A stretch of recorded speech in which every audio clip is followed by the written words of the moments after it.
It's Monday, the 20th of September 2021. Welcome to the Fear and Greed Business Headlines, where we give you the top 5 business stories you need to know today in just 5 minutes. I'm Michael Thompson, and good morning to you, Sean Aylmer. Morning, Michael. 5 stories, 5 minutes, you ready? I'm ready. Let's go.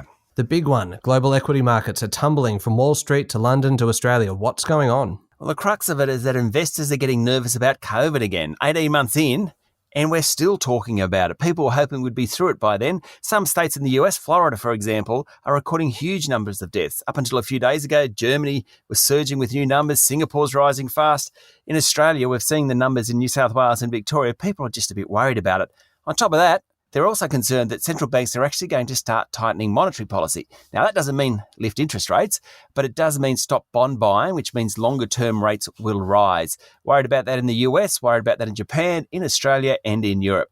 The other big unknown is China. US might be the biggest economy, but China's the most influential, especially for Australia, and it's just looking a bit soft. The steel mills aren't buying what they used to from our iron ore miners. Overall, it means that Wall Street was down over the weekend, so was London. The Aussie market was down almost 1%. Now, the big point there, just before we leave it, iron ore prices were down 20%, and that sent Fortescue, BHP, and Rio Tinto tumbling. Gold didn't do much better either. It's going to be an interesting week. Sure will.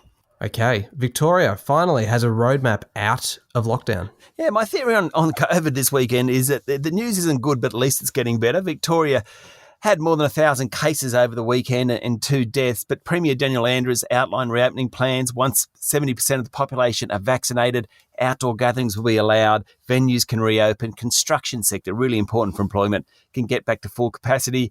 Community sport will happen, masks will be mandatory, but what I thought was interesting, schools will start reopening from October 5. Lots of parents out there happy about that one. And by October 26, it should pretty much be back to normal school activity. The numbers in New South Wales were bad, more than 2,300 cases, 2,400 cases over the weekend, too many deaths. Gladys Berejiklian said peak hospitalisation rates will come in October. At least in New South Wales, the numbers seem to have plateaued. Now, one of the big stories in federal politics, particularly over the weekend, Christian Porter has resigned from the front bench. Now, this is over who paid $1 million into a blind trust account. That was to help pay for his defamation case against the ABC, which was really a case that he neither won nor lost. That's the incredible thing about this story. He sued the ABC for defamation after it talked about an alleged rape case back in 1988. The woman who made the allegations has subsequently died. The minister, Christian Porter, came out and said it was him. He was Attorney General at the time. Now, he sued the ABC, very expensive.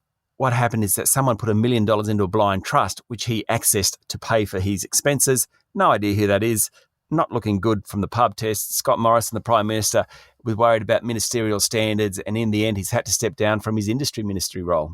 He'll be replaced by Angus Taylor. I don't think this will be the end of this one. We'll still be hearing about that into the future. Now, the fallout from the nuclear submarine deal continues. Big story last week, big story this week. Sure was. Australia dumped France and said it wouldn't be spending $90 billion to build 12 conventional subs. Instead, it was going to spend $80 billion to buy 8 nuclear subs plus some other weaponry. And that was with the US and the UK. Over the weekend, France recalled its envoys to Canberra and Washington. Clearly, France is furious with Australia. But Defence Minister Peter Dutton was out yesterday saying Australia had been upfront. France knew of its concerns. Mr. Dutton also said Australia should prepare for more aggressive behaviour from China. He wasn't talking about military warfare. He was talking about things like cyber attacks. That's pretty interesting, that one. Absolutely. So that's 4 stories. Bring it home with big number 5, the boss of Qantas, Alan Joyce, and how much money he earned last year. Yeah, he took home $1.9 million last financial year. It was better than the $1.7 million he took home the previous year. Though in 2019, he took home $10 million. The irony of all these guys is that when they have to work hardest, often they actually receive the least. Now, what Mr. Joyce took home $1.9 million, it's nothing like Macquarie Group's Shamara Wickramanayaka, who took home $16 million last financial year. But Mr. Joyce's pay was commensurate with what happened to the group's share price. Something that's worth mentioning on this one, Qantas is talking about offering all staff a bonus on completion of the COVID-19 recovery plan. They've got a lot of key staff who must be wondering about the future at the airline, and they need to keep them. So they're talking about a big bonus payment. Top 5 stories. There we go. Thank you very much, Sean. Thank you, Michael. It's Monday, the 20th of September, 2021. Make sure you followed Fear and Greed on LinkedIn, Twitter, and Facebook. You can always find more info at fearandgreed.com.au.